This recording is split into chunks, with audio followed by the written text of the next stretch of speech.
नमस्कार, पेश है न्यूज रफ्तार से।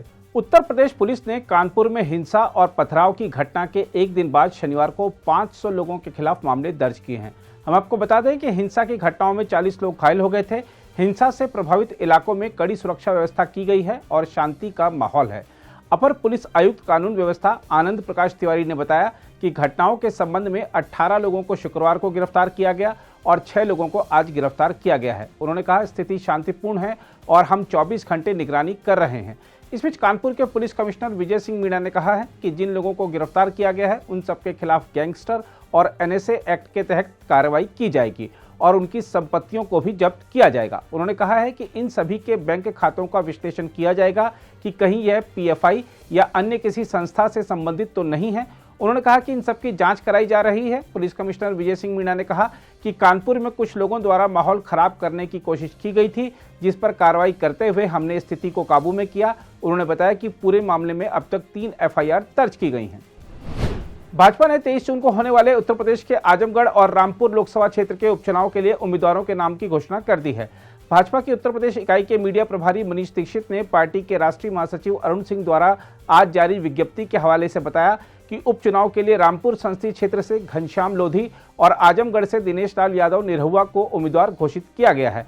गौरतलब है कि भोजपुरी फिल्मों के अभिनेता और लोक गायक दिनेश लाल यादव 2019 के लोकसभा चुनाव में आजमगढ़ में समाजवादी पार्टी के प्रमुख अखिलेश यादव के विरुद्ध भाजपा के उम्मीदवार थे, लेकिन उन्हें हार मिली थी।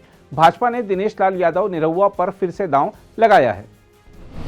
दिवंगत गायक सिद्धू मूसेवाला के माता पिता ने चंडीगढ़ में केंद्रीय गृह मंत्री अमित शाह से मुलाकात की और भावुक होते हुए मांग की कि इस मामले की केंद्रीय एजेंसियों से जांच कराई जाए। मूसेवाला के माता पिता पंजाब के मानसा जिले स्थित अपने आवास से सुबह ही चंडीगढ़ के लिए रवाना हो गए थे। मूसेवाला के परिवार ने पहले भी अमित शाह को पत्र लिखकर प्रसिद्ध पंजाबी गायक की नृशंस हत्या की केंद्रीय एजेंसियों से जांच कराने की मांग की थी। केंद्रीय सूचना और प्रसारण मंत्रालय ने ट्विटर और यूट्यूब से अपने मंच से एक इत्र ब्रांड के उस विज्ञापन से जुड़े वीडियो हटाने को कहा है जिसने महिलाओं के खिलाफ यौन हिंसा को बढ़ावा देने को लेकर आक्रोश पैदा किया है। ट्विटर और यूट्यूब को भेजे पत्र में मंत्रालय ने कहा है कि ये वीडियो शालीनता और नैतिकता के हित में महिलाओं के चित्रण के लिए हानिकारक हैं और सूचना प्रौद्योगिकी मध्यस्थ दिशा निर्देश और डिजिटल मीडिया आचार संहिता का उल्लंघन है। हम आपको बता दें कि इत्र ब्रांड के विज्ञापन से जुड़े वीडियो पर सोशल मीडिया उपयोगकर्ताओं के एक बड़े वर्ग ने आपत्ति जताई है। उन्होंने आरोप लगाया है कि यह विज्ञापन महिलाओं के खिलाफ यौन हिंसा को बढ़ावा देता है।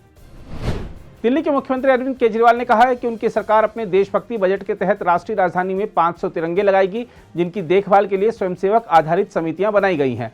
केजरीवाल के मुताबिक प्रत्येक तिरंगा सम्मान समिति अपने साथ 1000 युवा स्वयंसेवकों को जोड़ेगी जो समाज कल्याण से जुड़े कार्यों के लिए प्रतिबद्ध होंगे। त्यागराज स्टेडियम में तिरंगा सम्मान समिति के स्वयंसेवकों को संबोधित करने के लिए आयोजित एक कार्यक्रम में मुख्यमंत्री ने कहा, दिल्ली में हर 5 सदस्यीय तिरंगा सम्मान समिति तिरंगे पर नजर रखेगी और उसकी देखरेख करेगी। तिरंगा सम्मान समिति पीडब्ल्यूडी अधिकारियों को बताएगी कि धूल, तूफान या प्रदूषण के कारण किसी तिरंगे को कहीं कोई नुकसान तो नहीं पहुंचा है। पंजाब में आज भाजपा की ताकत में तब बड़ा इजाफा हुआ जब कांग्रेस नेता राज के वेरका, गुरप्रीत सिंह कांगड़, बलबीर सिद्धू, केवल एस ढिल्लों, सुंदर श्याम अरोड़ा, कमलजीत एस ढिल्लों और शिरोमणि अकाली दल के नेता बीबी मोहिंदर कौर जोश और स्वरूप चंद सिंगला, मोहाली के मेयर अमरजीत एस सिद्धू भगवा दल में शामिल हो गए। इससे पहले केंद्रीय गृह मंत्री अमित शाह चंडीगढ़ में भाजपा कार्यालय पहुंचे और पार्टी नेताओं को संबोधित किया। इस अवसर पर हाल ही में भाजपा में शामिल हुए सुनील जाखड़ भी देखे गए।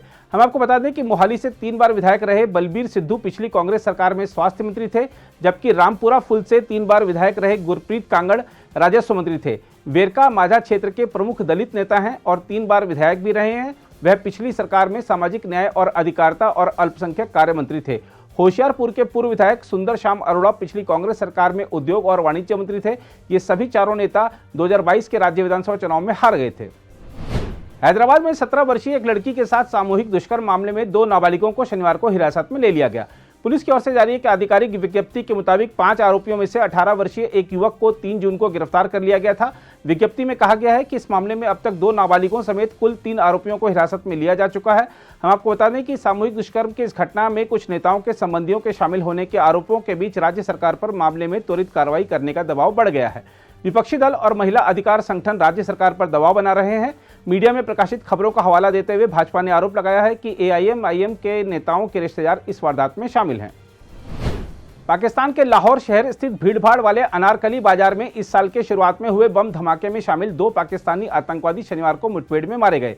हम आपको याद दिला दें कि खनिज संसाधन संपन्न दक्षिण पश्चिम बलूचिस्तान सूबे में सक्रिय कई जातीय उग्रवादी संगठनों में से एक बलूच नेशनलिस्ट आर्मी ने 20 जनवरी को अनारकली बाजार में हुए धमाके की जिम्मेदारी ली थी। इस धमाके में 3 लोगों की मौत हुई थी, जबकि 28 अन्य घायल हुए थे। Shiv Kapoor international series England golf tournament के दूसरे चरण में 70 का कार्ड खेलने के बाद तीसरे स्थान के साथ भारतीय गोल्फ खिलाड़ियों में शीर्ष पर बने हुए हैं। कपूर ने पहले दौर में 67 का कार्ड खेला था, जिससे उनका कुल स्कोर 5 अंडर 137 का है। वह संयुक्त रूप से शीर्ष पर काबिज किम जोहयुंग और दक्षिण अफ्रीका के जस्टिन हार्डिंग के बाद तीसरे स्थान पर हैं। दूसरे दौर में 8 होल के खेल के बाद विराज मदप्पा 4 अंडर के स्कोर के साथ शीर्ष पर चल रहे थे, लेकिन वह लय बरकरार नहीं रख सके।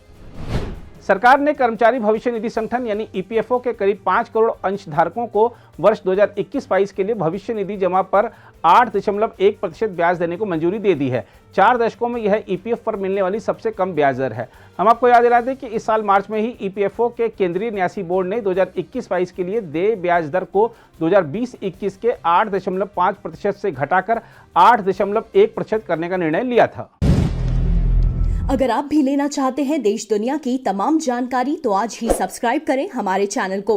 साथ ही नीचे दिए बेल आइकन को जरूर दबाएं ताकि हर अपडेट आप तक पहुंच सके।